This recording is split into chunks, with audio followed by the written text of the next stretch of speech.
वाचलं तोंडानं, त्याच्या तोंडामध्ये गरम करून सळ्या घालायला जात होता, असा नियम होता मनुस्मृतीचा. आणि ऐकिलं कोणी वाचायला एखाद्याच्या घरात असं कान लावून ऐकिलं, कानात गरम शिष्य ओतल्या जात होतं, गरम शिष्य ओतल्या जात होतं. असं वाचलं तर डोळ्यात सळ्या घालायच्या आणि बोललं तर जीभ कापायची त्याची. असं मनुस्मृतीमध्ये आहे. बाबासाहेब आंबेडकर एवढे शिकले, परंतु त्यांना संस्कृत कोणी शिकवली नाही. बाबासाहेब आंबेडकर स्वतः शिकले, नंतर स्वतः बाबासाहेबांना संस्कृत पण येत होती. कारण संस्कृत काहून इतर धर्माला शिकायला बंदी होती? कारण संस्कृतमधले जे काही आहे ज्ञान, ते फक्त ब्राह्मणालाच भेटलं पाहिजे, इतर समाजाला भेटलं नाही पाहिजे. त्याचा मेन कारण तसं होतं. कारण त्याच्यातल्या ज्या खुट्या होत्या त्या इतर लोकांना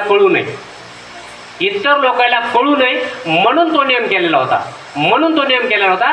म्हणून इतर समाजाला, इतर धर्माला, ते इतर समाजातल्या लोकांना ते वाचायला पूर्णपणे बंदी होती.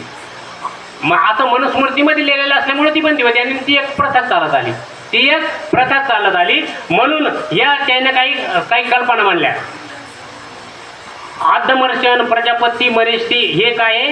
हे त्यांनी तात्विक स्वरूपाच्या काही कल्पना, वेदामध्ये फारसे तत्वज्ञान नाही, फारसं त्याच्यामध्ये काय असं बाबासाहेब म्हणतात की त्याच्यामध्ये काय असं भेटायजोगं काही नाही. आपली बुद्धी सुधारण किंवा काही परिवर्तन होईल आपल्यामध्ये, असं काही तत्वज्ञान त्याच्यामध्ये नाही. परंतु असे काही वैदिक ऋषी होते, त्याच्यातलेच काही वैदिक ऋषी असे होते की ज्यांनी तात्विक स्वरूपाच्या काही उपयोगाच्या काही किंवा त्याच्या लोकांना काही थोडं बहुत लाभ होईल अशा काही ऋषीनं काय केलं, त्याच्यामध्ये कल्पना मांडल्या. आगमर्षण, प्रजापती, परमेश्वर, ब्रह्मस्पती किंवा बृहस्पती, अनिल, दीर्घतमा, नारायण, हिरण्यगर्भ, विश्वकर्मा हे ते ऋषी होते. आणि ह्या ऋषीनं काय केलं, त्याच्यापैकी काय केलं की त्याला तात्विक स्वरूप दिलं. त्या वैदिक वेदाला काही तात्विक स्वरूप दिलं. या वैदिक तत्वज्ञानापुढील मुख्य समस्या पुढील प्रमाणे. आता त्याच्यामध्ये त्या वैदिक तत्वज्ञानामध्ये समस्या काय होत्या? त्या अशा होत्या, जग उत्पन्न कसे झाले. या तात्विक काही ऋषीनं त्याच्यामध्ये तात्विक गोष्टी घातल्या आणि त्याचा थोडा बहुत विचार करावा, की थोडं बहुत तत्वज्ञान मिळावं याचा प्रयत्न काही ऋषीने केला. त्याच्यापैकी काय केलं त्यानं की त्यानं काय जग उत्पन्न कसे झालं म्हणजे याचा देखील विचार करायला सुरुवात केली. वस्तूची निर्मिती कोणत्या पद्धतीने करण्यात आली, ज्याचे ऐक्य आणि अस्तित्व का आहे, काय आहे, निर्मिती कशी झाली आणि कुणाच्या आज्ञेने झाली, जग कशापासून निर्माण झाले आणि ते कुठे जाणार आहे, असं काही ऋषीने त्याच्यामध्ये थोडं भरपूर त्याला तात्विक स्वरूप दिलं. अगर्मशन म्हणतो जग तपसपासून म्हणजे उष्णतेपासून. बघा याच्यामध्ये काहीतरी तथ्य आहे. याच्यामध्ये काही तो ऋषी म्हणतो की जग उष्णतेपासून तयार झालं. हे निर्मितीक्षण तत्व होय आणि हे म्हणजे जग उष्णतेपासून तयार झालं आणि हे निर्मितीचं हे एक कारण आहे. त्यापासून अनाद्यंत असा नियम आणि सत्य यांचा जन्म झाला. त्यापासून सत्याचा जन्म झाला. यांच्यापासून रात्र उत्पन्न झाली. तमाने पाणी निर्माण केले. पाण्यापासून काळाची उत्पत्ती झाली. काळाने चंद्र आणि सूर्य, स्वर्ग, पृथ्वी निर्माण. आता हे हिंदू धर्मातलं तत्वज्ञान आहे. याच्या बुद्धाशी काही संबंध नाही. नाहीतर एखाद्या वेळेस आपण वाचलं तर वाटतं बुद्धानंच सांगितलं काय. ही गोष्ट आपण वारंवार ध्यानात घ्यायची. कारण काही गोष्टी अशा आहेत की ज्या इतर धर्मामध्ये आहेत, हिंदू धर्मामध्ये आहेत, आपल्या धर्मामध्ये नाहीत, त्या याच्यात आलं. असं तुम्हाला वाटत येऊ नका की एका बुद्धानं सांगितलेलं काय. ज्यावेळेस बुद्धानं सांगितलेलं आहे त्यावेळेस मी तुम्हाला सांगेन हे ज्या गोष्टी आहेत ह्या वैदिक धर्मातल्या गोष्टी आहेत. ह्या कशा आहेत? वैदिक धर्मातल्या गोष्टी आहेत. स्वर्ग आणि पृथ्वी, आकाश आणि प्रकाश यांचा जन्म दिला. दिवस आणि रात्र यांची त्यांनी व्यवस्था केली. आता ब्रह्मस्पती, आता ह्यो काय म्हणतो की असत पासून सत्ताची उत्पत्ती होते. आता ह्या गोष्टी त्या वैदिक धर्मामध्ये असा सिद्धांत त्यांनी गृहीत धरला. त्याने असत या शब्दाचा अर्थ अनदी, अनंत असा सांगितला.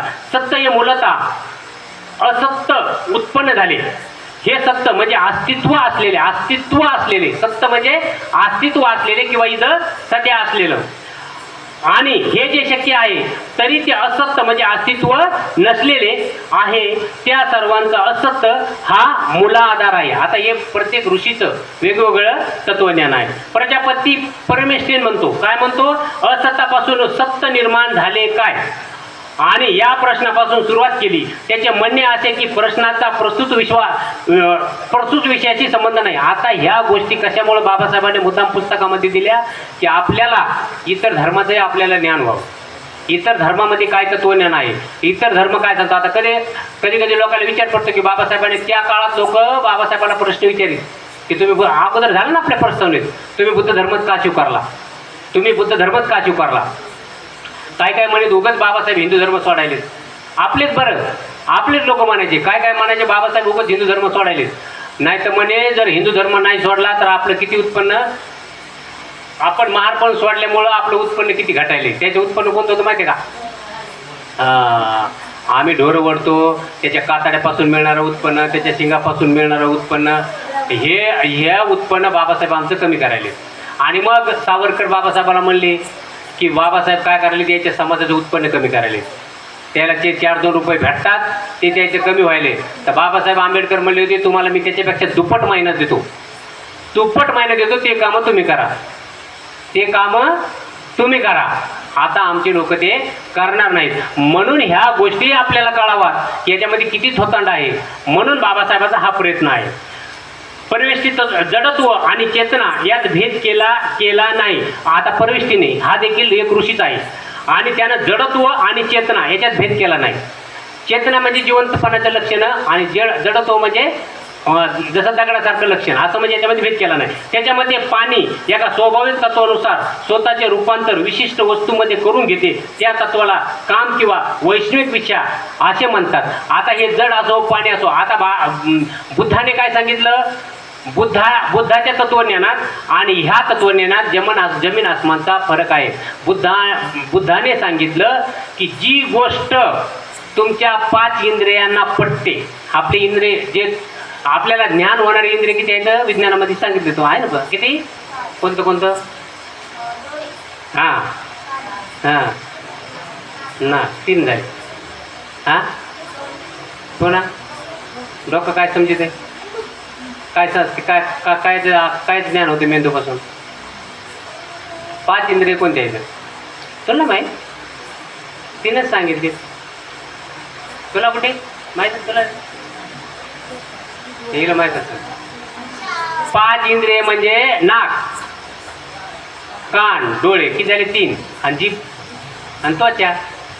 पाणी गरम आहे का थंड आहे कशाला कळतंय, कडू का गोड आहे कशाला कळतंय, बरोबर. मग हे 2 राहिले ना, तुम्ही हे सोडून घ्या. आणि डोळ्यानं जे दिसतं ती एक, कानानं ऐकू येतं ती एक. मग बुद्ध म्हणतात की आपल्या 5 इंद्रियांना ज्यांचं ज्ञान होतं ते सत्य माना. आता देवाचं ज्ञान कोणते येणं होते आपल्याला, देवाचं ज्ञान या 5 इंद्रियापैकी कशानं होते, देवाचं ज्ञान. हां कानानं काय करते देव आहे का नाही तर सांगा, कानानं काय नाही ना, पण त्याचं आहे म्हणून असं कुठून कळतंय, देव आहे म्हणून दिसतोय तुम्हाला देव, कोण पाहिलं देव. मग या 5 इंद्रियापैकी कोणती इंद्रिया त्याची जाणीव होती, एका बी नाही ना, होती का. आपण ऐकतो पण जाणीव होती का. मग त्याचा तर कोणी काय राक्षस होता म्हणेन, मी म्हणे मला लय वाटाण राक्षस दिसला मोठा, त्याला काय अर्थ आहे त्याचा. तुम्हाला त्या 5 इंद्रियाला त्याचं ज्ञान होतंय का सांगा. एखाद्याच्या मनात काही शंका, पोथी पुराणचे नाही केले ते, एखाद्याला मनात काही शंका असते, काय देवावर विश्वास आहे का, त्याच्या मनात असं पण ते विचारावं कसं असं वाटत असलं तर सांगा. ह्या ग्रंथ थोडंच आहे असं तुम्ही ऐकलेलं ना. आता एखाद्या वेळेस एका मी महाराजाचं कीर्तन ऐकलं, ते मला काय म्हणते 5 इंद्रियाला जर कळलं तरच ते अस्तित्व आहे म्हणा. मग म्हणे आपल्याला या तारातून लाईट गेलेली ही दिसती थोडी डोळ्याला, तारातून लाईट गेलेली ते म्हणे ही थोडी डोळ्याला दिसती. तुम्ही सांगा, मला जर विचारलं असतं तर मी म्हणलं असतं बाबा तुम्ही हात लावून पाहते ना, मग तुम्हाला कळत लाईट आहे का नाही. म्हणजे हवा आहे, हवा आपल्याला जाणवते ना, स्पर्श करून जाते हवा आहे का नाही. प्रत्येक गोष्ट आपल्याला हे करून जाते ना. त्याच्यामुळे बुद्ध म्हणतात की त्या 5 इंद्रियांना जी गोष्ट कळते ती सत्य माना, ती सत्य माना. आणि या पुस्तकात बाबासाहेब म्हणतात, ह्या मी जे ग्रंथ लिहिलाय ह्या ग्रंथातही तुमच्या बुद्धीला पटणार, तुम्ही समजा हे बुद्धाच्या तोंडातले म्हणून, हे बुद्धानं सांगितलेले म्हणून. असं म्हणणं की बाबासाहेबांनी लिहिले म्हणून सगळं करे. स्वतः बाबासाहेब म्हणतात त्याला महान माणूस समजतात. कारण आपल्यावर विश्वास ठेवू नका, कारण तुम्हाला पटतंय का बघा, तुम्हाला पटतंय का बघा.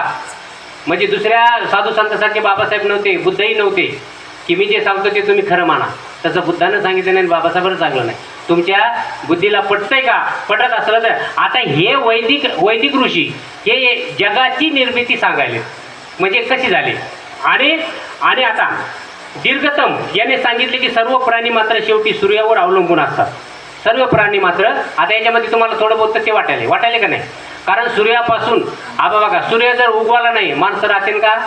नाहीत राहणार. आता याच्यातली काय काय गोष्टी सत्य वाटतात आहे का नाही?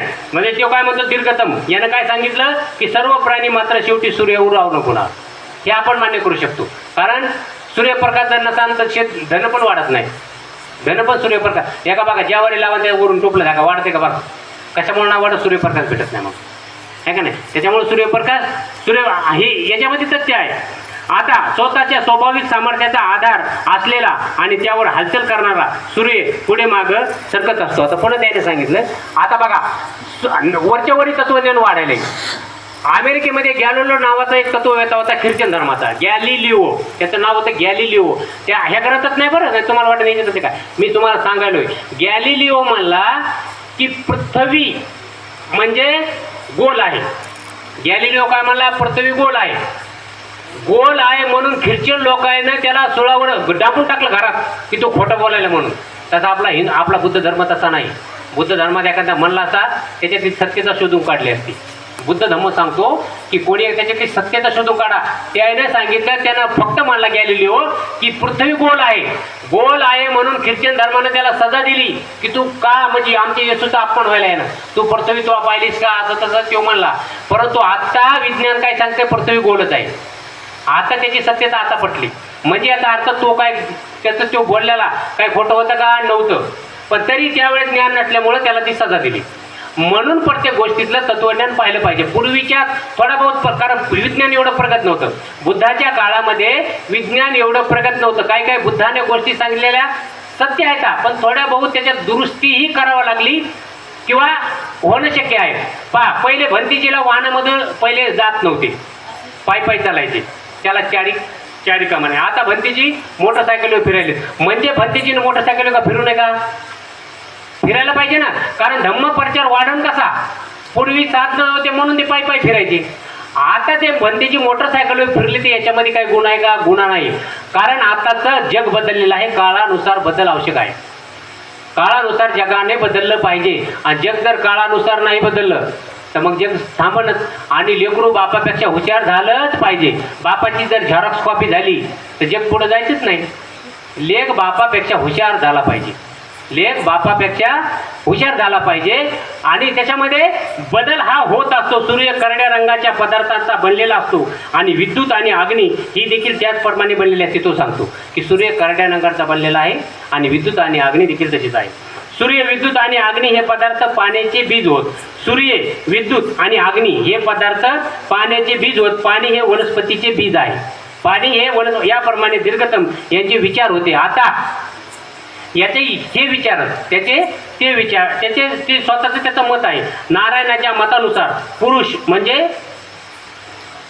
म्हणजे परमेश्वर हे पहिले जगत कारण होय. म्हणजे पहिलं जगाचं कारण आहे. त्याच्यामध्ये की पुरुष हे जगाच्या उत्पत्तीचं पहिलं कारण आहे. सूर्य, चंद्र, पृथ्वी, पाणी, अग्नी, वायू, अंतरिक्ष, आकाश, क्षेत्र, ऋतू, पक्षी, सर्व पशु, मानवाच्या सर्व जाती, सर्व मानवी संस्था याची उत्पत्ती पुरुषापासून होते.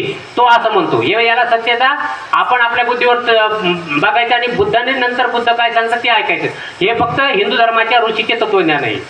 हे हिंदू धर्माच्या ऋषीचे तत्वज्ञान आहे. सात्विक दृष्ट्या हिरण्यगर्भ हा पराशक्ती आणि नारायण यांच्या मध्यभागी होता. हिरण्यगर्भ म्हणजे सुवर्णगर्भ म्हणजे त्यालाच बीज म्हणतात. बीजापासून झाड जसा तयार होतं ते बीज, त्याला बीज म्हणतात. या विश्वाचा महान शक्तीतून इतर सर्व शक्तीची आणि आई परलौकिक जीवाची उत्पत्ती झाली. म्हणजे जगाची उत्पत्ती कशी झाली वेगवेगळे ऋषी हे वेगवेगळे तत्वज्ञान हे मांडत आहेत. हिरण्यगर्भ म्हणजे अग्नी. सौरत्व पण हे सूर्याच्या प्रकाशाला सौरत्व म्हणतात. सौरत्व नावाने या विश्वाच्या उत्पत्तीचे उत्तम तत्व अग्नीपासूनच बनलेले आहे. काय म्हणतात? अग्नीपासूनच. खरं तर अग्नी, वायू आणि याच्यापासूनच म्हणजे माणसाचा बुद्धाने पण नंतर याच्यापासून सगळे 5 तत्व जे आहेत ते याच्यातच अग्नी, वायू, घन, द्रव हे याच्यापासूनच जीवाची उत्पत्ती बुद्धाने पण याच्यापासूनच सांगितलेले आहे. अस्तित्वात असलेल्या सर्व वस्तूचं मूळ पदार्थ हे पाणी आहे. आणि जे अस्तित्व आहे प्रत्येक गोष्टीचा मूळ पदार्थ हे पाणी आहे असं हे सांग. पाण्यापासूनच सगळ्या गोष्टी तयार झालेल्या आहेत असा तो ऋषी म्हणत आहे. असे गरीब धरणे मग त्याच्यावर चैतन्य शक्तीचा आरोप करून त्यापासून सर्व जग निर्माण झाले असा निष्कर्ष काढणे या गोष्टी विश्वकर्माच्या दृष्टीने अगदी अपुऱ्या आणि असमाधानकारक होत. आणि मग ह्या गोष्टीचं म्हणतो असमाधानकारक आहे. विश्वकर्माच्या मत असे होते. आता विश्वकर्माचं मत काय आहे? त्याचं मत आहे की परमेश्वर ही चैतन्य शक्ती होय. आता हे दुसऱ्या ऋषीचं मत आहे. तो म्हणतो की परमेश्वर, आता एक जण म्हणतो पुरुषापासूनच पृथ्वी तयार झालेली आहे. आता हे म्हणतात की परमेश्वर हे जगाची निर्मितीचं मेन कारण आहे. परमेश्वर हाच प्रारंभी असतो. परमेश्वर हाच प्रारंभी सुरुवातीला आणि परमेश्वरच हा अंतीही असतो. आता हे दुसऱ्या ऋषीचं मत आहे. तो दृश्य विश्वाच्या पृथ्वीपासून आहे. सर्व वैश्विक शक्ती अस्तित्वाच्या येण्यापूर्वी तो अस्तित्वात होता. म्हणजे ईश्वराने ही पृथ्वी निर्माण केली असं तो ऋषी म्हणत आहे. ज्याने विश्वान निर्माण केले, कार्यान्वित केले तो एकमेव परमेश्वरच होय. परमेश्वर एक आहे, एकमेव आहे. आणि मग तो म्हणतो की ही उत्पत्ती, जगाची उत्पत्ती ही परमेश्वरापासून झालेली आहे असा ऋषी म्हणत आहे. बुद्ध नाही. बुद्ध म्हणत नाही. तुम्हाला डबल सांगायलो मी. नाही ते हेच डोक्यात घेताना म्हणतात जगत परमेश्वराने निर्माण केले, पुन्हा लागतात परमेश्वराच्या माग. हे वेगवेगळे ऋषीचं वेगवेगळं मत आहे. हे वेगवेगळ्या ऋषीचं वेगवेगळं मत आहे. बुद्धात सर्व वैदिक ऋषी आदरणीय वाटले नाहीत. बघा, बुद्धाला हे सगळे वैदिक ऋषी आदरणीय वाटले नाही. त्याच्यावर बुद्धाने विश्वास ठेवला का? बुद्धाने विश्वास ठेवला नाही. फक्त 10 वैदिक ऋषींना त्यांनी अतिप्राचीन आणि मंत्राचे खरेखुरे जनक मानले. याच्या 10 ऋषीला त्यानं मानलं थोडं पुढं. आणि ते मंत्राचे जनक, ते मंत्र ज्याने तेच मंत्राचे जनक त्याला मानलं बुद्धाने. परंतु नैतिक पातळी उंचवणारे मंत्रामध्ये त्यांना काहीही आढळलेले नाही. मंत्रामध्ये त्याला काहीही आढळलेलं नाही. तुम्हाला कशी सांगितलं मी मंत्राचं कारण काय असतं. हे मंत्र लोकांना हे उग मनोरंजनासाठी किंवा मनामध्ये काय व्हावं, मनामध्ये एक भीती दूर व्हावी याच्यासाठी मंत्र असतात. बघा, पूर्वी तुम्ही ऐकलं असेल, पूर्वी एखाद्या माणसाला साप चावला त्याला ते मंत्रिकाकडे यायचे. आणि मागून असे बी मंत्री होते, मांत्रिक की एका माणसानं जायचं त्याच्या तोंडात चापट हाणायची. खरे का? म्हणत होते नाही, होतं ना. एका माणसानं जायचं, साप चावणारा इथं, दुसरा माणूस जायचा तिथं, त्याच्या तोंडात चापट मारले की जसं घरी येईल तसं याचा साप उतरत होता. आता अजूनही काही लोक आहेत. पण तुम्ही विचार करा, आपल्या देशामध्ये फक्त 4 जाती विषारी आहेत सापाच्या. कोणत्या माहिती नाही? माहीत? नाग, मण्यार, घोणस आणि फुरशी. या 4 जाती विषारी आहेत. आपल्या नाग, मण्यार, घोणस आणि फुरशे या 4 जाती आपल्या देशामध्ये विषारी आहेत. आता बाकीचे साप विषारी नाहीत. पण प्रॉब्लेम कुठं होतो? माणसं साप चावला की धांदरूनच मरतात. अगोदर साप चावला की लोक धांदरून मरतात. ज्या वेळेस बिनविषारी साप जर चावला तर मांत्रिकांना त्याला फरक पडायचा, बिनविषारी असला तर. आता जर सापाची आपल्याला पारख असेल, जर खरंच आपल्याला त्याची पारख नाही, त्याच्यासाठी विशिष्ट शिक्षण घ्यावं लागतं. आपल्याला त्याचं विशिष्ट शिक्षण घ्यावं लागतं. आणि मग जेव्हा त्याची पारख होईल मग ती वेगळी गोष्ट आहे. आता काय लोक सापाला डायरेक्ट धरतात. पण कोणत्या सापाला धरतात? जो बिनविषारी आहे त्याला माहिती असतं बिनविषारी आहे म्हणून. विषारी सापाला धरून पहा बरं म्हणा, किती बी मोठा मंत्रिकांना पुढं त्याला होतं का, काही फरक पडतो का? मग त्या तोंडात मारलेला याला इकडे धीर यायचा, गेला बाबा आपला माणूस. आता मंत्री का गेला, याला इकडे धीर यायचा. आणि बिनविषारी साप असल्यामुळे त्याला मनाला धीर यायचा आणि त्याला धीरपणा मनामध्ये निर्माण व्हायचा. आणि मग त्याला काय व्हायचं नाही. आपल्याला काय वाटायचं, या मंत्रिकामुळे फरक पडला. त्याविषयी तुम्हाला सांगलं, आपण दुर्वाजार याच्यावर फिरवल्या, त्यातलं तोंड हलवलं, आपल्याला वाटतं मंत्रानं पडला, पण खरा फरक पडतो त्या दुर्वानं. त्याच्यामध्ये गुणतत्व तसे असतात. त्याच्यामध्ये गुणतत्व होतं, त्याचा मंत्राचा त्याचा काहीही संबंध नसतो. म्हणून बुद्धानं मंत्र हे थोतांड सांगितलेलं आहे. मंत्र हे थोतांड आहे. फक्त जे काय आहे वनस्पतीमध्ये जे गुण असतात ते वनस्पती माणसाला कामी होतात. आणि जेवढे पण औषधं तयार झाले सगळे वनस्पतीपासून तयार झालेले. पहिले लोकांना वनस्पती माहीत होत्या, आताच्या लोकांना वनस्पती माहीत नाही. त्याच्यामुळे दुखायला एक आणि दुसरीच वनस्पती खाल्लं कसं राहील. वनस्पतीपासूनच औषधाची निर्मिती झालेली आहे. पण त्या वलेला किंवा त्या वनस्पतीचा आणि मंत्राचा काही संबंध नाही. मंत्र फक्त माणसाला धीटपणा देण्यासाठी, बाकी त्याच्यामध्ये काहीही नाही. आता मी मागे सांगितलं विंचू उतरायचे तेच कारण आहे. माझ्याकडून चांगले चांगले पेशंट नीट झालेले, मग नंतर त्याला आता त्याला माहीत नाही पाहिजे की मला येते का नाही. पुढच्याला जर माहीत नाही असलं याला येत नाही त्याला फरक पडतं, कारण मन धटवत नाही त्याचं. त्याला वाटतं याला येतच नाही. त्याला असं वाटलं पाहिजे की याला येतंय, याला येतंय म्हणलं की मुंग्या इथपर्यंत जरी गेल्या जिथं चावल्या तिथं आणून सुटतात मुंग्या. राहतातच, त्याला मंत्राचा काही संबंध नाही. फक्त त्याला वाटावं हे मंत्र म्हणाले म्हणून होटा हलवायचे, म्हणून होटा हातात. जेवढे तुम्ही इथं आहेत बसलेले ते एखाद्या पाहुण्याच्या गावाला गेले एखाद्याला चावला तर डायरेक्ट म्हणायचं मला इथून करते. नाही तर बाया म्हणतात बाई इथू कोणाला सांगू नका चायड्याला, नाही तर लई चढतोय. कसा चढन? मंत्राचा त्याचा काही संबंध नाही. माझ्या मुलाला एकदा विंचू चावला, मी दवाखान्यात घेऊन जाऊ लागलो. तिथं अशा गेट लागलं आणि मग ते आमचं पोरगं रोड लागलं. मग मला कोणी काय झालं याला, मी म्हणलं विंचू चावलाय. दुसरं दोन तिथं हो म्हण नका तसं. मला काय होतंय त्याला का नाही लई चढत असतंय. म्हणण्याचं चढत बाबा चावला विंचू त्याला. कशा मी हटकून म्हणालो, कारण मी जिथं तिथं प्रयत्न करतो की थोडी अंधश्रद्धा कमी झाली पाहिजे. मी म्हणलं नाही माझ्या पोराला इंचू चावलाय. तिथे गेट लागलेला अशा मोटरसायकली बऱ्याच जणी उभ्या होत्या. मी म्हणलं इंचू चावलाय. दुसरे एक दोघं जण आपा होते, लक्ष्मण आपा, की माझ्याकडे आली मस्ती साहेब तसं म्हणे जाऊ नये. म्हणलं काय होतंय चढत आहे यार. मला आपा तुम्ही बी तसंच म्हणाले का?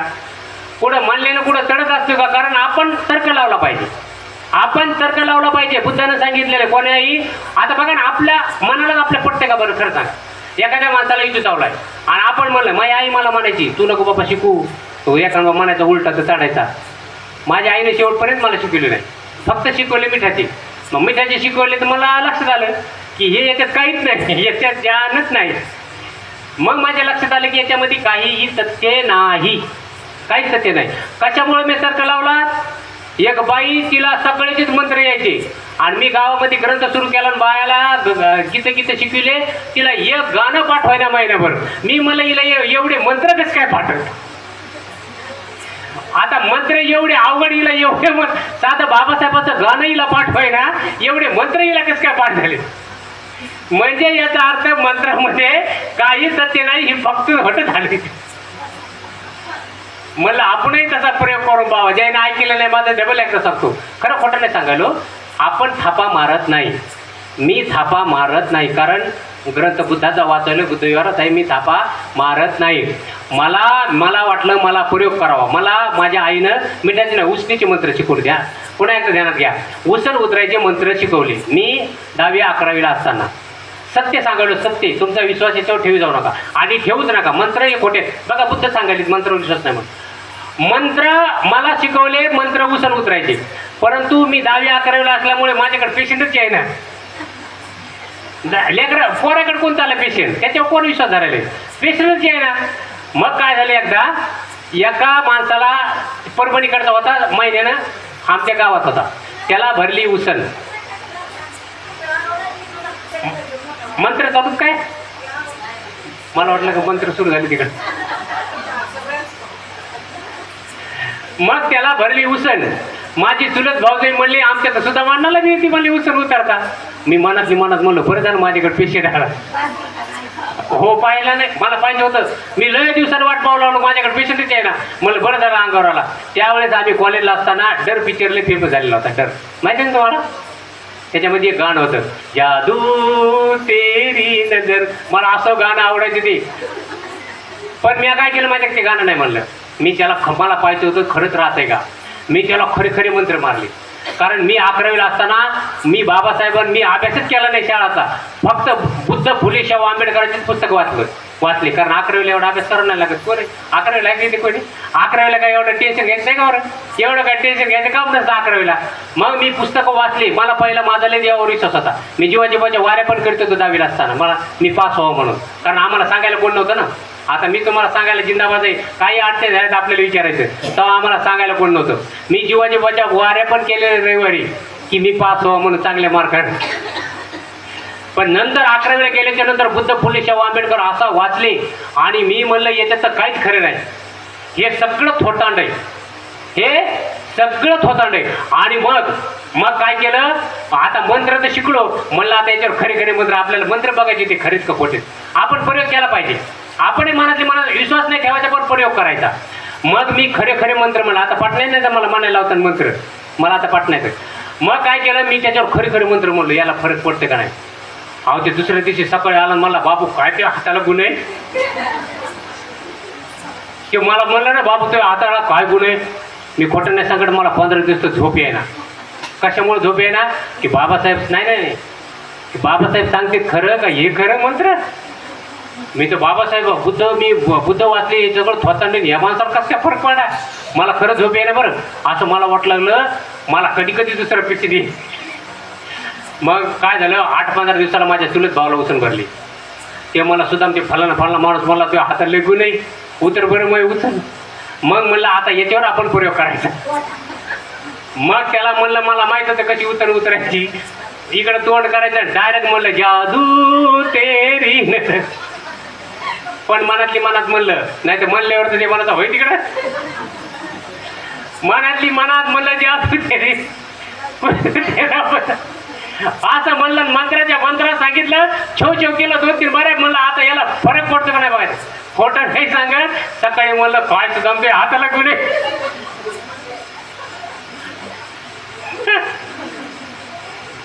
मग मी म्हणलं हे सगळे मंत्र सगळे खोटे आहेत, आता आपण जे बी मंत्र असेल ते म्हणायचं. मला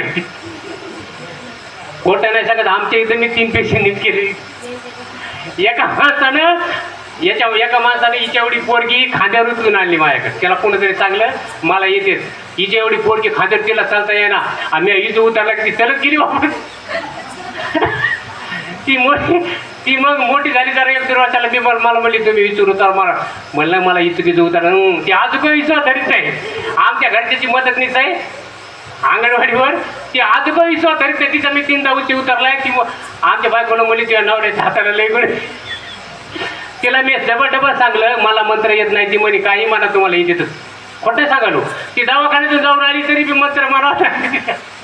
ती म्हणती खरंच, म्हणजे गुण. आता ती कसं आहे, आपला इंचू चावला फर खाली वाढायचं, ते जागेवर वाढायचं. आणि वैद्याचं पेशंटला ऐकतो काही बी प्रयोग करून बघा, असं ऐकत त्याला झटक पाय, दुसऱ्याचं ऐकत नाही, ते पाय झटकू वाटत नाही, पण आपण झटक म्हणले बरोबर झटकीचे. दमा झटक्याला लावायचा.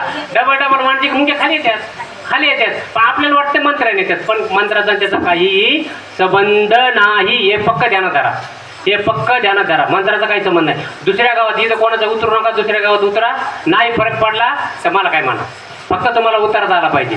फर वाढायचे त्याला माझं झटक खाली तरी हळूहळू झटकेलं की डबल वाढायच्या बरोबर येतं खाली. आणि जिथं चावलाय तिथं तर कशालाच जा, मग ती जात नाही ना. इंजेक्शन द्यायला थोडा बहुत फरक पडतं, पण डबल होतच ते जिथली. पण मुंग्याने जास्त टाकते माणूस. मुंग्या खाली आल्या की फटफट जागेवर राहते, पण मुंग्या खाली येतात. मुंग्या खाली येतात. मुंग्या फक्त लोक काय मग मंत्र मारलं की मग मांत्रिकाला त्याच्यामुळे बोलायची प्रथा होती. पण इंजेक्शन घ्यायचं, इंजू चावला की इंजेक्शन घ्यायचं, तेव्हा फरक पडतो. मंत्रावर विश्वास ठेवायचा नाही. आता बुद्ध म्हणतात की मंत्रिकामध्ये मला काही तथ्य वाटत नाही. त्याच्यामध्ये वेद हे वसाड वाळवंटासारखं निरुपयोगी आहे.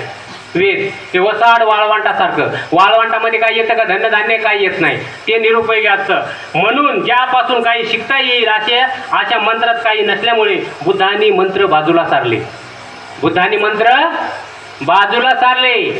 मी नाही सांगत, ते बुद्ध सांगतात. बुद्धाने मंत्र बाजूला सारले. त्याप्रमाणे वैदिक ऋषीच्या तत्वज्ञानात त्यांना काहीही आढळले नाही. सत्य प्राप्त करून घेण्यासाठी तो तात्पडत होते, परंतु ते सत्य परत पोहोचले, सत्य शोधून घेण्यासाठी ते तात्पडत होते, पण त्यांना सत्य काही सापडलं नाही. त्यांचे सिद्धांत म्हणजे तर्कशास्त्राच्या वस्तुस्थितीचा आधार नसलेला केवळ कल्पना होत्या. आणि त्यांचा सिद्धांत हा तर्कशास्त्रावर आधारित नव्हता, फक्त कल्पना आणि थोतांड होता.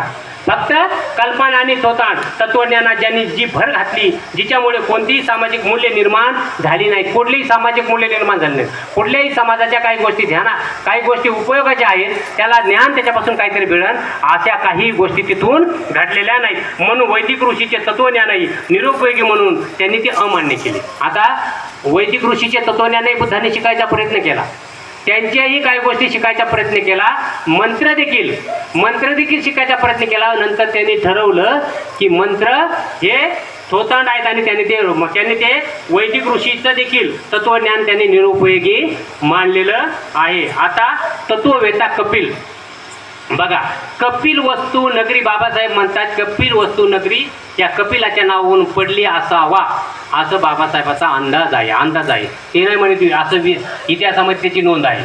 फक्त कपिल वस्तू नगरी ही कपिलाच्या नावावरून पडली असावा असं आपण प्रसरित वाचलं आहे, कोणा ध्यानात असेल तर. त्याच्या नावावरून कपिल वस्तू नाव पडलेलं आहे, तो कपिल असा आला. आता तत्ववेत्ता कपिल, भारतवर्षातील प्राचीन तत्ववेत्ता कपिल हा अग्रगण्य होता. आता बघा, भारतवर्षामध्ये त्या काळामध्ये कपिल हा तत्ववेत्ता हा अग्रगण्य होता, म्हणजे सगळ्यात हुशार आणि तो तत्वज्ञानी म्हणून ओळखला जायचा. त्याच्या तत्वज्ञानाविषयी दृष्टिकोन अनन्य होता. त्याचे तत्वज्ञान म्हणजे त्याच्या तत्वज्ञानाविषयीचा दृष्टिकोन अनन्य होता आणि तत्वज्ञ म्हणून त्याचे स्थान अद्वितीय. अनन्य म्हणजे त्याची बाजू किंवा चौफेर ज्ञानाचा असा होता आणि त्याचं तत्वज्ञान अद्वितीय होतं. म्हणजे अद्वितीय होते म्हणजे चांगलं होतं, लोकांना ज्ञान होईल, त्याच्यातून काहीतरी भेटेल असं होतं. त्याच्या तत्वज्ञानाला सांख्य तत्वज्ञान असे ओळखले जाईल आणि त्याच्या तत्वज्ञानाला सांख्य तत्वज्ञान आपण मागं पाहिलेलं आहे. हे कपिलाचं तत्वज्ञान आहे. त्याच्या तत्वज्ञानाला सांख्य तत्वज्ञान म्हणून ओळखले जाईल. त्याच्या विचारावरील मूलतत्वाचे स्वरूप थक्क करून टाकणारे होते. आता त्याच्या विचाराचे स्वरूप जे आहे ते थक्क करून टाकणारे होते, म्हणजे माणसाला जागृत करणारे होते किंवा थोडं लक्ष वेधणारे, थक्क करणारे असे त्याचं तत्वज्ञान. सत्याला पुराव्याचा आधार पाहिजे. बघा, हा कपिल देखील म्हणतो आणि बुद्धही म्हणतात की सत्याला पुराव्याचा आधार पाहिजे. सांख्य तत्वज्ञान हे पहिले तत्वज्ञान होय, पुराव्याखेरीज सत्य मानू शकत नाही. बघा, सांख्य तत्वज्ञान हे सत्यावर आधारित होतं आणि बुद्धाचं तत्वज्ञान देखील सत्यावर आधारित आहे. सत्य पाहिजे, कोणतीही गोष्टीमध्ये सत्य पाहिजे आणि मग सत्यावर आधारित पाहिजे. सत्य सिद्ध करण्यासाठी कपिलाने सिद्धतेचे फक्त 2 मार्ग मानले आणि सत्य सिद्ध करण्यासाठी कपिलाने सिद्धतेचे 2 मार्ग मानले, प्रत्यक्ष ज्ञान आणि अनुमान. बघा, हे 2 सिद्धांत घ्या लिहून.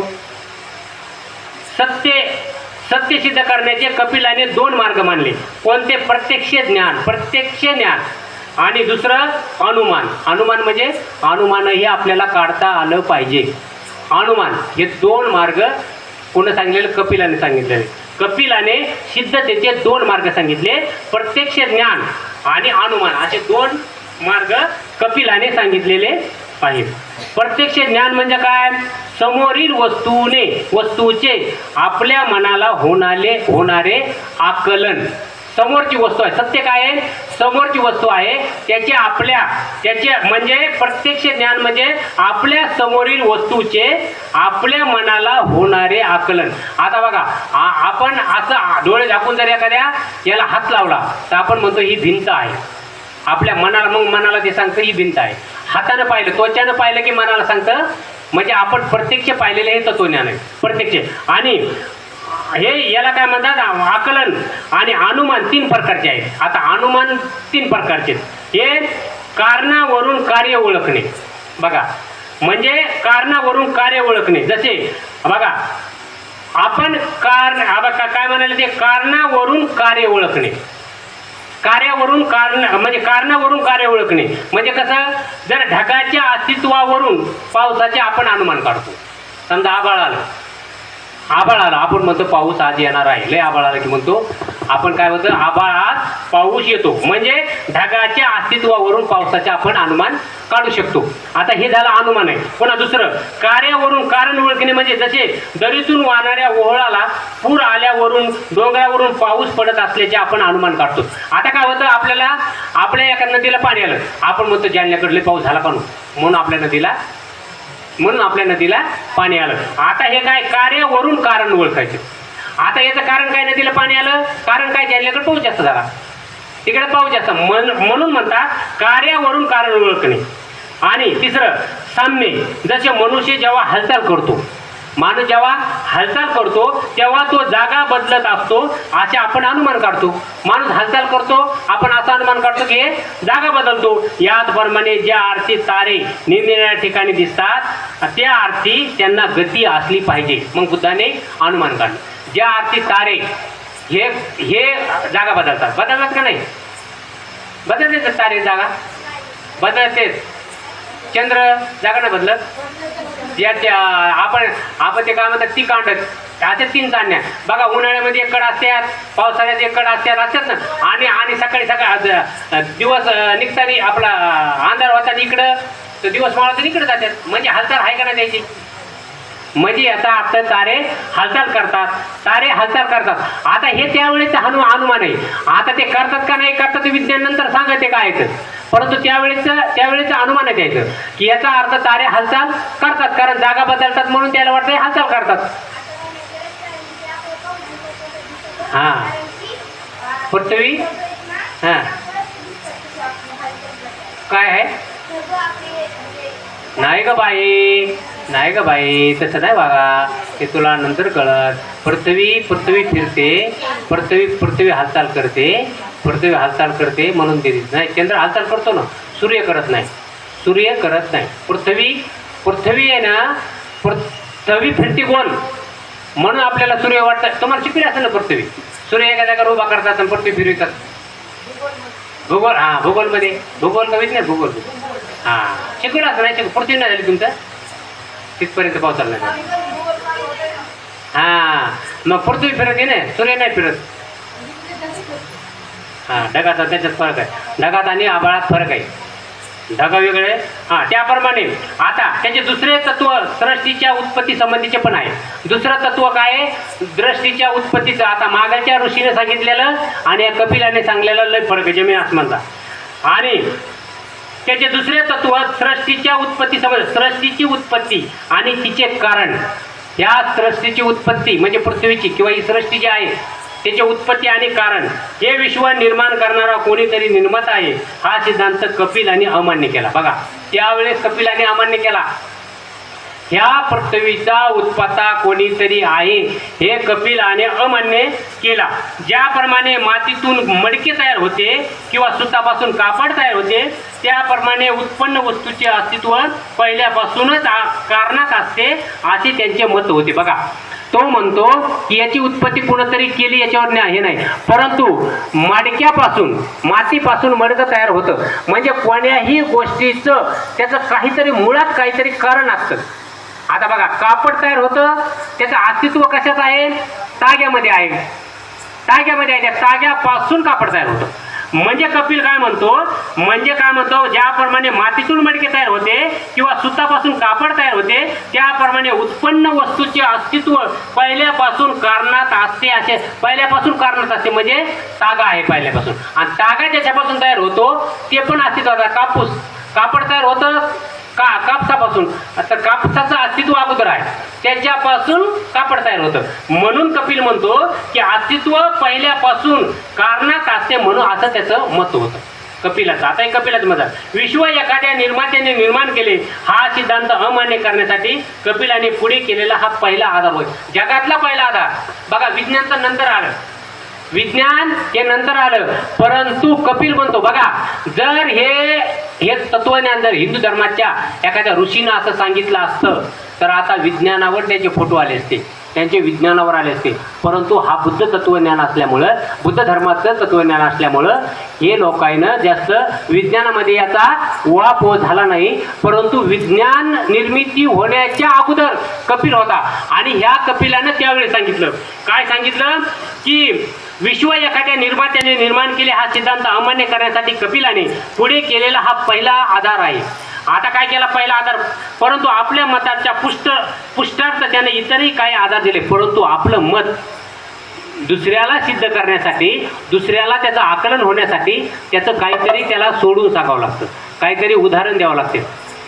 तिकडे काय पाहायला ते तिकडे म्हणतात हो, इकडे बघा तिकडे काढायला त्या बघणाऱ्याला वाटत हे मुद्दाम फोटो काढले इकडे बघते म्हणजे यानं आम्हाला धक्के केले का नको काहीतरी असं त्याला वाटत नाही का. मग काय होतं, म्हणून ते म्हणतात आपल्या मताचा पुष्टार्थ म्हणजे आपल्या मताचं काहीतरी त्याचं उदाहरण सांगल्यावर आपल्याला एखादी गोष्ट आपल्या लक्षात येते. मग त्याच्यासाठी त्याने काय केलं, आधार दिले पाहिजे, त्याला आधार दिले पाहिजे. मग त्याने काय केलं, असत हे कोणत्याही कर्तीचा विषय होऊ शकत नाही. असत म्हणजे असत्य हा कोणत्याही कर्तीचा विषय होऊ शकत नाही. वास्तवता नवे असे काहीच उत्पन्न होत नाही, नवे काही उत्पन्न होत नाही. सृष्ट वस्तू ही ज्या पदार्थापासून बनते त्यापेक्षा ती निराळी नसते. त्याच्यात मुळात त्याच्यातले गुणधर्म असतात. एखादा पदार्थ निर्माण जरी होत असला तरी मूळ गुणधर्म त्याच्यामध्ये असतात. बघा मडकं तयार झालं मातीपासून तयार होतं, पण एखाद्या मडक्याला आपण वाटून हे केलं तर त्याची पण माती होती ना. म्हणजे मूळ त्याच्यात गुणधर्म हा त्याच्यातला तो निराळा नसतो. ती ज्या पदार्थापासून बनलेली असते त्या पदार्थाच्या स्वरूपात ती अगोदरपासून अस्तित्वात असते. ती अगोदरपासून अस्तित्वात असते म्हणजे पहिल्यानंच ती असते. अशा निश्चित पदार्थापासून केवळ निश्चित स्वरूपाचीच वस्तू तयार होऊ शकते आणि काही विशिष्ट स्वरूपाच्या पदार्थापासून विशिष्ट स्वरूपाचा पदार्थही निर्माण होऊ शकतो. आता आपण एखादी गोष्ट जसं मडक्याचं उदाहरण दिलं तुम्हाला, तसं कापडाचं उदाहरण दिलं, तसं म्हणजे मूळ त्याच्यामध्ये त्याचं अस्तित्व हे मुळात त्या वस्तूमध्ये पहिलंच असतं. मग या इंद्रिय गोचर विश्वाचे मूळ कोणते आहे. मग आता एवढ्या गोष्टी पाहिल्या, मग ह्या मग काय इंद्र म्हणजे ह्या विश्वाचं मूळ मग कोणतं आहे. ह्या कपिलानं याचा शोध लावायचा प्रयत्न केला की ह्या विश्वाचं मूळ काय आहे. कारण प्रत्येक गोष्टीमध्ये त्याचं अस्तित्व मूळ अस्तित्व असतं. जसं मडक्यात मातीचं अस्तित्व असतं तसं मग या विश्वाचंही अस्तित्व आहे का हे कपिलानं शोधून काढण्याचा प्रयत्न केलेला आहे. कपिल म्हणतो उत्क्रांत वस्तू म्हणजे व्यक्त आणि अनुत्क्रांत अव्यक्त. म्हणजे उत्क्रांत म्हणजे व्यक्त होणारी आणि अनुत्क्रांत म्हणजे अव्यक्त होणारी म्हणजे व्यक्त होणारी. आता एखादी तो जर सांगितलं एखादी गोष्ट व्यक्त हो म्हणला की तुझ्याकडून काहीतरी त्याचा काहीतरी हे आला पाहिजे. म्हणजे मी विचारलेलं त्याच्याकडून व्यक्त झालं पाहिजे. माणसानं प्रश्न विचारला उत्तर देण्यासाठी व्यक्त होणे पाहिजे म्हणजे व्यक्त. आणि उत्क्रांत म्हणजे तसं व्यक्त आणि अनुत्क्रांत म्हणजे अव्यक्त म्हणजे व्यक्त न होणे. वस्तू यांनी इंद्रिया गोचर विश्व बनले. वस्तू आणि यांनी हे इंद्र गोचर हे विश्व बनलेलं आहे. व्यक्त वस्तू या अव्यक्त वस्तूचे मूळ असू शकत नाही. व्यक्त वस्तू आणि ह्या दोन्हीमध्ये फरक आहे. व्यक्त आणि अव्यक्त ह्या गोष्टी, व्यक्त वस्तूचे अव्यक्त हे मूळ नाही, याचं ते मूळ नाही. व्यक्त वस्तूंचा आकार मर्यादित असतो. व्यक्त वस्तूचा आकार हा मर्यादित असतो. व्यक्त होणारी गोष्ट कधीही मर्यादित असते, परंतु अव्यक्त होणारी जी वस्तू आहे आणि म्हणजे मर्यादित असतो. आणि विश्वाच्या मुळाचे हे स्वरूप त्याच्याशी तर विसंगत आहे. म्हणून विश्वाचं स्वरूप हे अव्यक्त प्रमाण आहे, हे मर्यादित नाही. हे मर्यादित नाही कारण विश्व हे अमर्यादित आहे. विश्व कसं आहे, अमर्यादित आहे. विश्वाचा पुन्हा अंदाज घेतला का किती खोल आहे किती मोठं आहे असा अंदाज घेता. विश्व हे अमर्यादित आहे. सर्व वस्तूंचे परंपराची काही अंशी साम्य असते. सर्व वस्तू कुठली वस्तू घ्या परंपराची काहीतरी त्याचा काय असतं साम्य असतं, त्याचं साम्य असतं. आणि म्हणून एक दुसरीचे अंतिम मूळ आहे असे म्हणता येत नाही. म्हणजे एक दुसरीचं अंतिम मूळ ह्या अलग अलग असतात. एकीचं दुसऱ्याची काही संबंध नसतं. शिवाय ज्या अर्थी सर्व एखाद्या मुळापासून अस्तित्वात येतात त्या अर्थी त्या वस्तू स्वतः मूळ घटक होऊ शकत नाहीत. आणि अस्तित्वात येणाऱ्या वस्तू ह्या त्याच्या मूळ घटकात नसतात, त्याच्या अविसंगत नसतात किंवा त्या विस्तृत प्रमाणात त्या नसतात. नंतर कपिलाने असे विधान केले की जरी कार्य हे कारणाने बनलेले असले तरी ते कारणापेक्षा निराळे असले पाहिजे. आता कार्य कपिल काय म्हणतो की की जरी कार्य हे कारणाने बनलेले आहे, कुठलंही कार्य हे कारणानं बनलं. असं आता तुम्हाला सांगलं पावसाचं उदाहरण, पाऊस पडतो त्याला कारण आहे, नदीला पाणी येतं त्याला कारण आहे. जरी कार्य हे कारणाने बनलेले असले तरी कारणापेक्षा ते निराळे पाहिजे, त्याचं मत आहे. कारणापेक्षा म्हणून विश्व हे अंतिम कारण असू शकत नाही. म्हणून विश्व अंतिम कारण आहे, दुसऱ्या एखाद्या अंतिम कारणाचा तो परिणाम असला पाहिजे. आणि याचा विश्व निर्माण होण्याला याला वेगळं दुसरं तरी काहीतरी कारण हे असलंच पाहिजे असं कपिल म्हणतो. अव्यक्त वस्तूचे प्रत्यक्ष ज्ञान काय होऊ शकत नाही. अव्यक्त वस्तूचे प्रत्यक्ष ज्ञान का होऊ शकत नाही, हा त्याला प्रश्न पडला.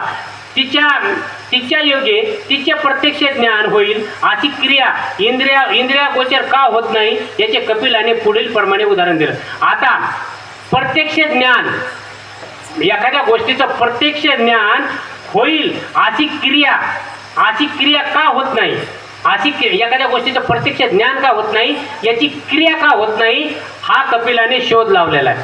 कोणाला झोप येईल, झोपायचं नाही, डोक्याच्या वरून चालले का, कळा ना का, कळाले का नाही कळाले, कोणाचं तत्वज्ञान चालू आहे आपण आता सांगायला. कपिल गायचं नाही बरं, कपिला गायचं नाही, कपिल तत्वज्ञान होता. नाही तर कपिला गाय असते ना, असती का, त्याचं तत्वज्ञान झालं, कपिलाचं तत्वज्ञान आहे. हा तुला झोप यायली, अरे इथे बस, तुला मंत्र म्हणतो मग झोप येत नाही, इकडे इथंही ना मग मंत्र मांडलं झोप येत नाही.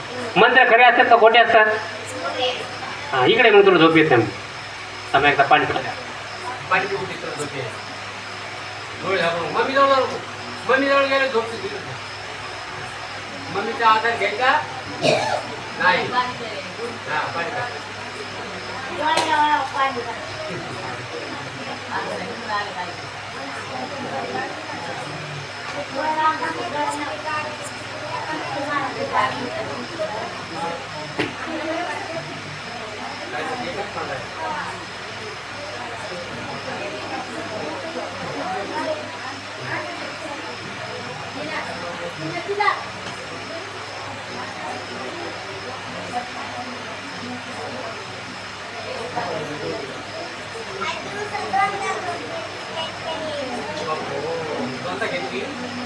मटन खाल्लं का, मटन खाली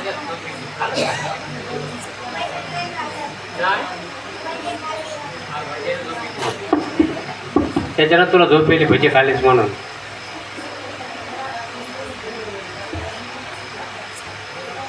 आता सध्या आपण कपिलाचं तत्वज्ञान विचारात घेत आहे. त्याच्या अगोदर आपण त्या कोणाचं घेतलं, त्या ऋषीमुळे वैदिक ऋषी. आणि व्यक्त वस्तू संख्येने पुष्कळ आहेत आणि अवकाश हा काल यांच्या बाबतीत मर्यादित आहे. कपिलाने उत्तर दिले, व्यक्त वस्तूचं कारण असते आणि अव्यक्त वस्तूंनाही कारणे असते, पण दोहोंचे मूळ मात्र अव्यक्त आणि व्यक्त या दोन्हीमध्ये वेगवेगळे कारण आहेत. व्यक्त वस्तू संख्येने पुष्कळ आहेत आणि अवकाश आणि काल यांच्या बाबतीत मर्यादित आहेत. त्याच्यामुळे म्हणजे अवकाशापेक्षा आणि काळापेक्षा ते मर्यादित आहेत. त्याचे मूळ एकच, शाश्वत आणि सर्वव्यापी. शाश्वत म्हणजे कायमचं टिकणारा, सर्वव्यापी म्हणजे सर्व विश्वाला व्यापून घेणारं. व्यक्त वस्तू क्रियाशील आणि सावयव असतात, म्हणजे हालचाल करणारे. सर्वांचे मूळ कारण सर्व वस्तूंमध्ये अंतर्भूत असते, परंतु ते निष्क्रिय आणि एकसंग असते. आणि शाश्वत आणि म्हणजे सर्वव्यापी ज्या गोष्टी असतात हे विश्व म्हणजे सर्वव्यापी आहे. आणि ते एकसंध असतात म्हणजे एकसंध असतात. ते जेवढं पण या विश्वाची व्याप्ती जेवढीही मोठी असली तरी ते एकसंध असतात. कपिल म्हणतो की अनुत्क्रांत वस्तूच्या विकासाची प्रक्रिया म्हणजे अनुत्क्रांत म्हणजे उत्क्रांतपेक्षा वेगळं. आणि त्याची उत्पत्ती कशी असते, ती सत्व, रज आणि तमस या तिच्या 3 घटकामुळे घडत असते. यांना 3 गुण असतात. यांना 3 गुण असतात. माणसाच्या सुखाचे कारण होणाऱ्या आणि त्यांचा आविष्कार करणाऱ्या नैसर्गिक प्रकाशाची यापैकी पहिल्या घटकाचे सादृश्य आहे. आणि माणसाच्या सुखाचे कारण होणाऱ्या त्याच्या आविष्कार करणाऱ्या म्हणजे वाढत जाणाऱ्या नैसर्गिक प्रकाशापैकी पहिल्या घटकाचे सादृश्य आहे. दुसरा घटक प्रवृत्ती, क्रियाशीलता निर्माण करतो. प्रवृत्ती माणसाच्या जशा प्रवृत्ती आणि क्रियाशीलता म्हणजे माणसाची जशी काम करण्याची त्याच्यामध्ये जी पात्रता असते, त्याच्यामधला जो गुण असतो तो त्याच्यामध्ये निर्माण करतो. तिसरा घटक जड असून तो नियमन करतो आणि निष्क्रिय उपेक्षेची स्थिती निर्माण करतो. आणि तिसरा जो घटक आहे क्रियाशीलतेच्या विरोधातला, तो काय करतो? क्रियाशीलता माणसाला काम करण्याची चेतना देतो. माणसाला त्याला क्रियाशीलता म्हणतात. आणि जो जड घटक असतो तो काय करतो? तो निष्क्रियता उत्पन्न करतो. निष्क्रियता म्हणजे काम करणाऱ्याच्या विरुद्ध, म्हणजे कार्य करणाऱ्याच्या विरोधाची निष्क्रियता. आणि या 3 घटकाचे परस्पराचे असलेले संबंध मूलतः अत्यंत निकटचे असतात. या दोन्हीचे संबंध अतिशय निकटचे असतात. ते एकमेकावर मात करतात, एकमेकांना आधारही देतात, परस्परात मिसळून जातात. हे घटक ज्योत, तेल आणि वात या दिव्यांच्या घटकाप्रमाणे असतात. या दिव्यांच्या घटकाप्रमाणे असतात. या 3 वस्तू म्हणजे माणसाच्या किंवा कुठल्याही वस्तूचा जिवंत असल्याचा हा एक प्रकारचा हे जिवंत असल्याचं द्योतक आहे. या 3 वस्तू जर नसत्या, जसं काय बघा, ज्योत, तेल आणि वात, हे 3 घटक जे आहेत ते म्हणजे समजा एखादी ज्योत आहे. आता ज्योत, तेल आणि वात. ज्योत म्हणजे मेणबत्तीचा वरचा जो किंवा ज्योत आपण लावतो ना दिव्यात, ते वरी उजेड पडतो त्याला ज्योत म्हणतात. आणि वात त्याला पेटवणारी वात. नाही तर ज्योत तर वात माणसासारखंच वाटते, पण अलग आहे. ज्योत म्हणजे उजेड जी लावतात त्याला, जी उजेड पडतो त्याला ज्योत म्हणतात. आणि वात तेलातली वात माहिती का? वात, ज्योत आणि तेल या तिन्हीचा मिळून काय करतो? त्या तिन्हीमुळे प्रकाश पडतो. तसं माणसाचं पण तसं आहे. माणसाचा पण तसाच प्रकार आहे. एखादा समजा या दिवा विजला, तुम्हाला त्याची सांगितलं, दिवा विजला त्याला काहीतरी कारण असतं. तसंच आहे, माणूस मेला त्याला काहीतरी कारण असतं. आणि वात, तेल, ज्योत, तेल आणि वात या दिव्यांच्या घटकाप्रमाणे या विश्वाची निर्मिती किंवा प्रत्येक जीवसृष्टीची निर्मिती अशी झालेली आहे. जेव्हा या 3 गुणात समतोल असतो आणि एक दुसऱ्यापेक्षा वरचढ होत नाही, तेव्हा ते विश्व अचेतन होते, त्याची उत्क्रांती थांबते. आणि बघा, मग या दिव्याचं कसं आहे, जेव्हा तेल संपतं तेव्हा ते थांबतं. मग ह्या विश्वाचंही तसंच आहे. या 3 गुणाचा जेव्हा समतोल राहतो तेव्हा प्रकाश चालू असतो. बरोबर.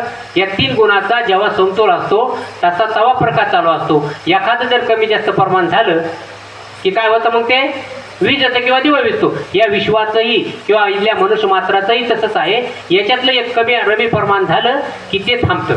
तसं जग थांबतं, तसं माणूसही थांबतो. आणि म्हणजे ते अचेतन होते. मग अचेतन म्हणजे चेतना नसणारे, तेव्हा काय होतं? अचेतन होतं. म्हणजे त्याला दुसरं नाव मूर्ती पावतो. माणूस म्हणलं तर मूर्ती अचेतन होतं.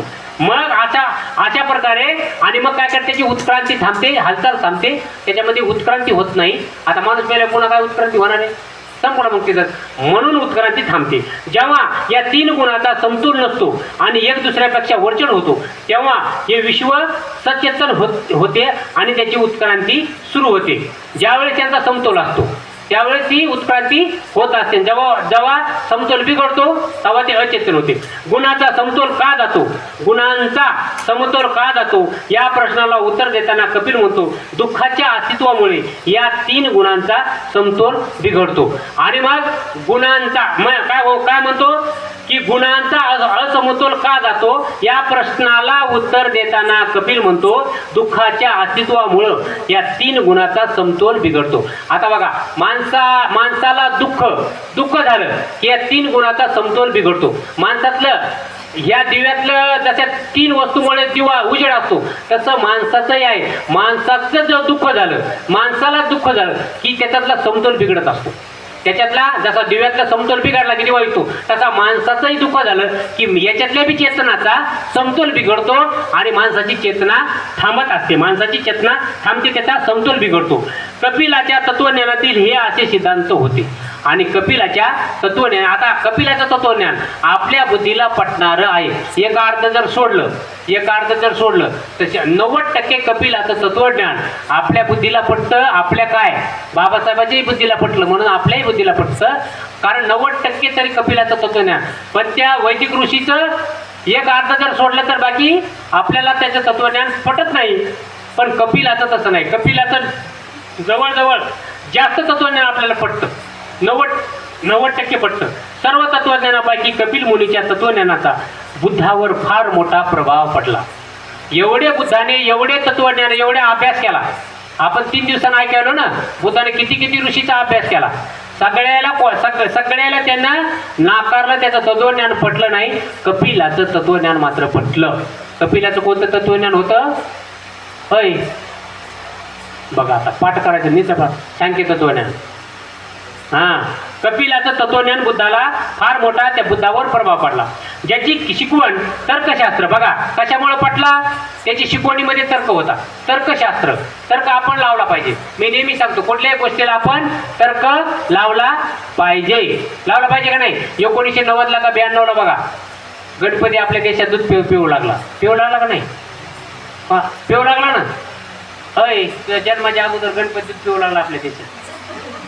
विचारते मम्मीला, ते आजीला विचार नाही तर 1992 का 90 का 92 होतं का नुसार मी 10वीला का 11ला होतो तेव्हा म्हणलाले गणपती दूध प्यायला लोक सरी म्हणलाले.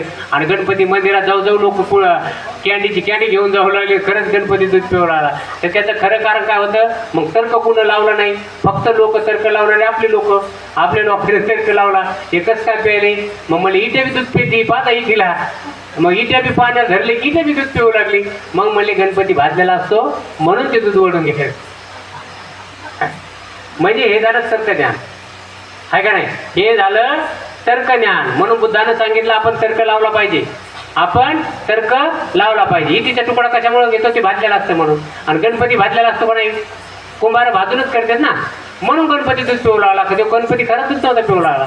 तर ते असं पहिले लोक काय करत होते? मग ती डायरेक्ट इतिहासात त्याची नोंद करायची.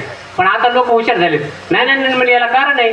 कोणत्याही गोष्टीला कारण असतं. बुद्ध म्हणतो एकही गोष्ट बिना कारणाची नाही. तुम्ही आनंदी आहात त्याला कारण आहे. तुम्हाला झोपा यायला त्याला कारण आहे. कारण काय झोप यायला? आता मग बुद्ध म्हणतात की प्रत्येक गोष्टीला कारण असतं. ज्याची शिकवण तर्कशास्त्राने वास्तवावर आधारलेली आहे असा कपिल हा एकच तत्वज्ञ असल्याचे बुद्धाला आढळून आले. कपिलाचं तत्वज्ञान तर्कावर आधारलेलं आहे. तथापि कपिलाने सांगितलेल्या प्रत्येक गोष्टीचा त्याने स्वीकार केला नाही. बघा, कपिलाने सांगलेल्या पूर्ण गोष्टीचा स्वीकार केला नाही. पूर्ण गोष्टीचा जरी मोठा प्रभाव पडला त्यांच्यावर, पूर्ण गोष्टीचा स्वीकार केला नाही. आणि मग नंतर बुद्ध म्हणतात तुम्ही माझ्या पूर्ण गोष्टीचा स्वीकार करू नका. तुमच्या बुद्धीला पटते का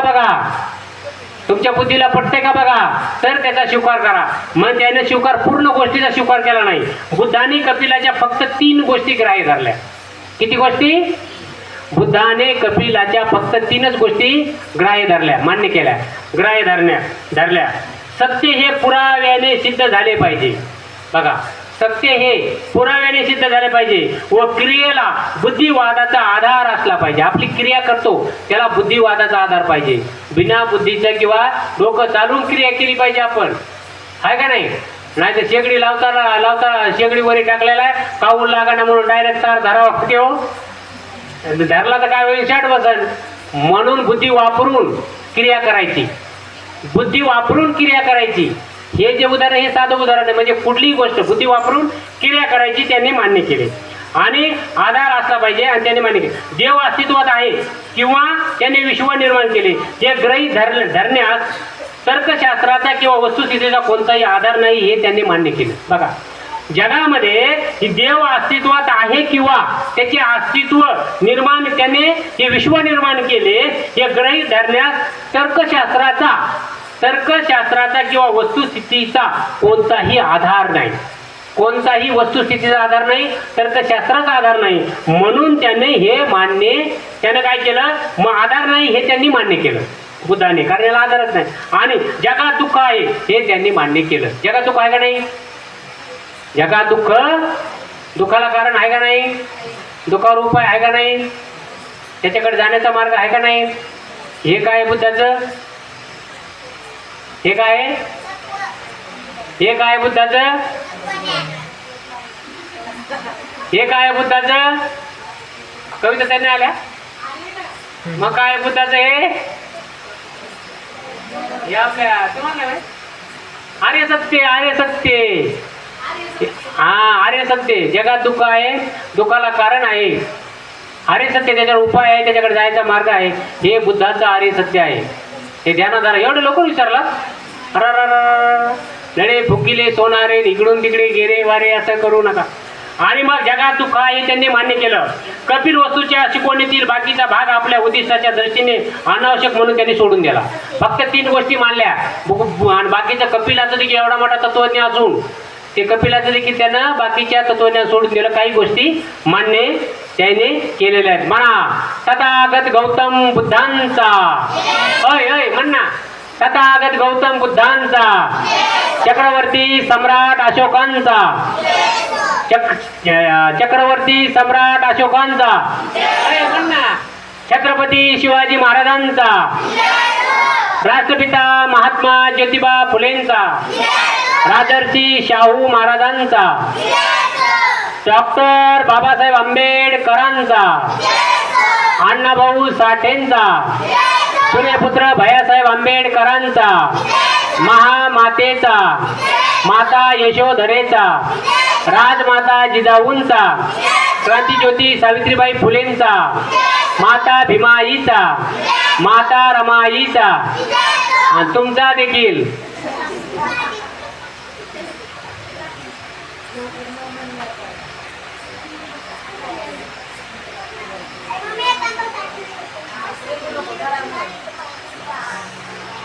चला मग घ्या म्हणा.